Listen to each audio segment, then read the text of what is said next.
So the child is supposed to receive its first inoculations in the womb, in the blood, but then exterior to the womb, which is within the field of time, because as Groff makes very clear, within the womb it's a timeless place. But exterior to the womb we have time. Then it's in the mother's milk, in I think it's called colostrum. There, all the immunities that the mother has developed over her lifetime and been passed down into humanity, her life, through all of the generations, comes through her colostrum in the breast milk.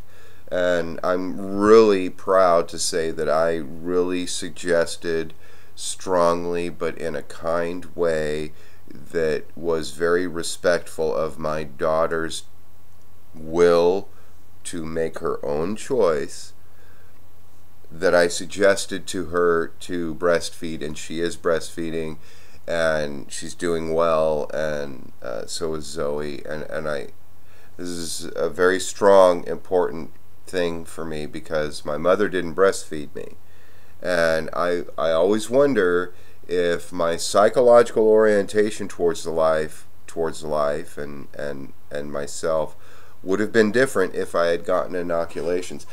Science still doesn't know exactly the weight, depth, and meaning of these inoculations and the colostrum and whatnot. It may be interesting to somebody to research, but for myself, I think that there's a linkage. I think there's a linkage between our orientation towards life and breastfeeding. Stanislav Grof thought so as well.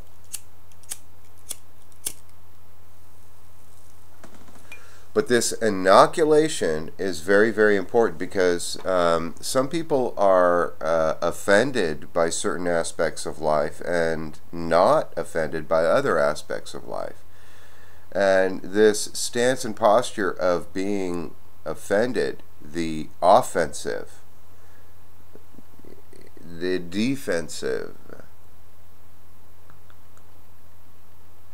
wanting to defend ourselves, hold off certain aspects of life. This is a big player in how politics and religion and economics and society develop.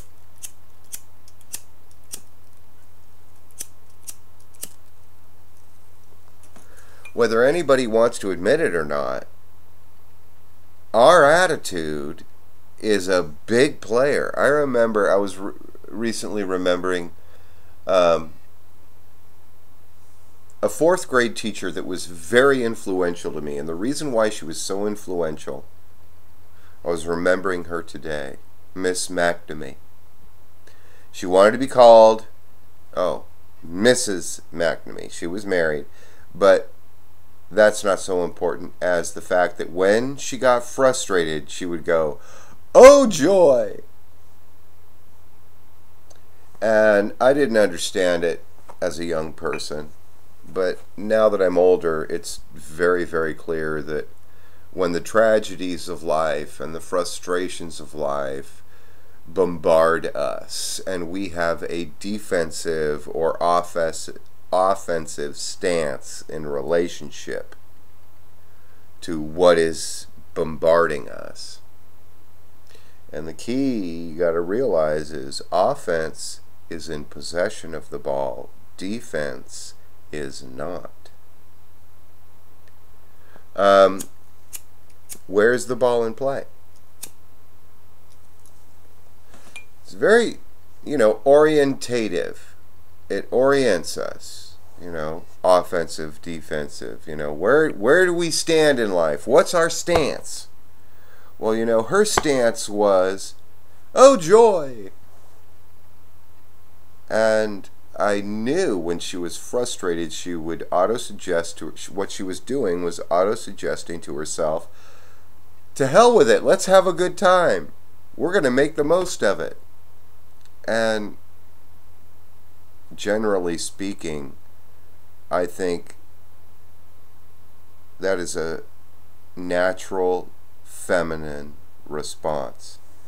Man, on the other side, I think, says, to hell with you, boy.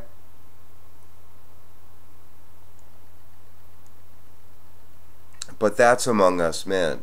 You know, when you start convoluting the whole mess and intermixing the masculine and the feminine, the male and the female, you know, then we get a whole array, a multiplicity and variety, which can really confuse the whole bottom line of it.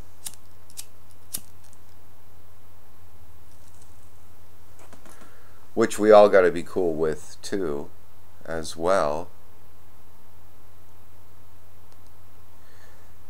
But this idea of inoculation in a sphere from all sides, and this stance and posture we take, all of these ideas I'm bringing up for the sole purpose of developing an environment and being able to develop a perspective of that environment.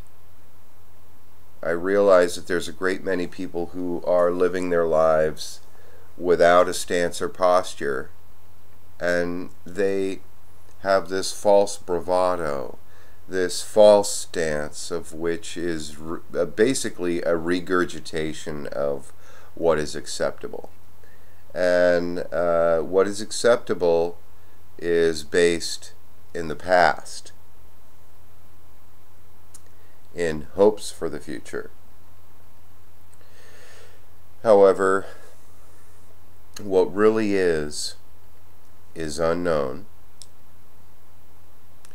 And in my experience, the best response is a unique, individual, personal, living response. But we have to be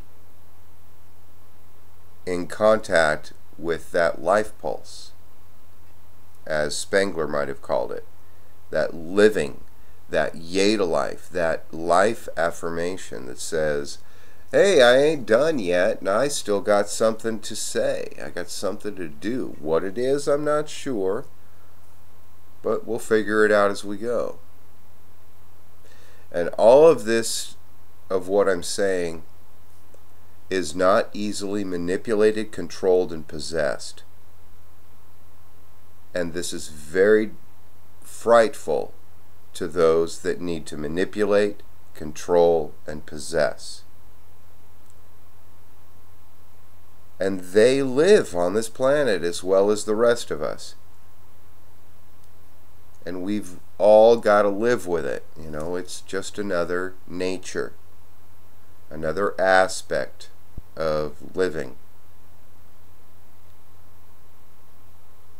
I've had to come in confrontation with these. I was confronted with control, manipulation, and possession.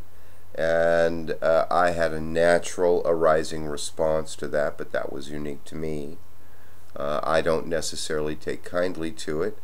However, I respect that it has its own life pulse. And who am I, you know? So, yeah, I'm 43. Happy 4th of July, ladies and gentlemen.